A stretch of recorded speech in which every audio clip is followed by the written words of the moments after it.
ซื้อจะได้เหล้าแหละเง็ดซื้อจะได้เง็ดเง็ดเบาเง็ดเหรอมันอยากกินเหล้าโอ้บัดนี้เอาทางนี้ซื้อจะได้อาจารย์บุญทองศรีหาราชบุญทองเอาทางนี้อีกบุญทองและซื้อขอแท้อยู่ซื้อจะได้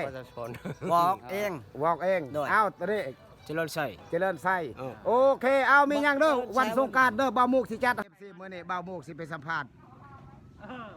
มี4คนบ่าวมุกได้ผู้ใหม่เลยเด้อวันนี้มีแต่คนดังๆว่าถ้าเบิ่งผู้ใดอยากเบิ่งคลิปบ่าวมุกต่อเด้อบ่าวมุกสิไปถ่ายให้เอาบัดนี้บ่าวมุกสิสัมภาษณ์แต่ละคนเขาสิเว้าจังไดไปเบิ่งนำกันสบายดีมื้อนี้เงียดมื้อนี้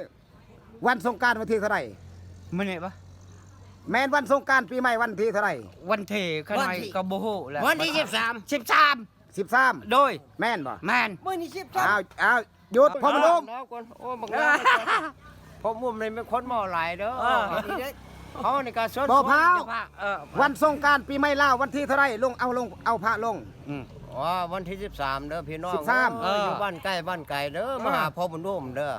นี่แหละพ่อบุญร่วมตัวจริงนี่วันปีใหม่เอาพระลงวันที่เท่าไหร่วันที่13เอาลงพระเดือนใดเดือนเมษายนเดือนบ่แม่นเด้อเบิ่งเด้อถูกกันแล้ววันที่13บอกว่าแม่นเบิดวันที่เมษายนวิทายนบ่เข้าใจใช่ยนใช่วันสงกรานต์ปีใหม่ลาววันที่เท่าไหร่14อ้าววันสงกรานต์ปีนี้เบาเงิดจะได้ย่างของควรเบาโมกสิซื้อให้เหล้าเอาเหล้าประมาณเอาเหล้าโอ้เบาเงิดเพิ่นว่าจะกินเหล้าสงกรานต์แม่นอ้าวเบาเงิดยินบ่ FC เพิ่นว่าวันสงกรานต์ให้เบาโมกซื้อเหล้าบัดนี้โอเควันสงกรานต์เบาทิศอยากกินยังเบาโมกสิซื้อให้ผมนุ่มนี่ไปส่งการไหว้พระสวดมนต์โอ้เบาโมกสิพาไปส่งพระเนาะไปส่งพระโอ้ไปหดพระเหรอหดพระโอเคได้วันสงกรานต์นี่อยากได้ยังเบาโมกสิสนองให้สิหาเอิ้นว่าสนองให้บ่แม่นให้แนวหวานแนวใสคือครูบาเองจะได้ยังผมเองกับเบาโมกจะเป็นไม่หาได้เรียบน้อยนะเด็กซี่แล้วก็อันเดียวแล้วบ่เป็นหลายอันบ่ตอบกันเลือกให้มันเด็กซี่แล้วมีอันโอเคแต่ละคนอีกอย่างเป๊ปซี่โดยแล้วเอิ้นเอาแต่เป๊ปซี่โดยโอเคส่งการ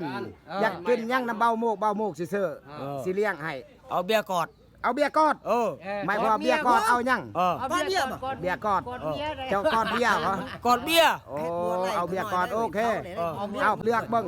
เราเลือกบ่คือกันเด้อนี่มีแต่คนดังๆเด้ต่อไปเบาโมกสิแนะนำไล่ซื้อเอาบัดนี้ถามไล่ซื้อบัดนี้เอาซื้อจะได้เหล้าแหละเง็ดซื้อจะได้เง็ดเบาเง็ดเหรอมันอยากกินเหล้าโอ้บัดนี้เอาทางนี้ซื้อจะได้อาจารย์บุญทองศรีหาราชบุญทองเอาทางนี้อีกบุญทองและซื้อขอแท้อยู่ซื้อจะได้บอกเอง เอาตอนนี้เจริญใส่โอเคเอามียังเด้อวันสงกรานต์เด้อบ่าวมุกสิจัดให้เด้อ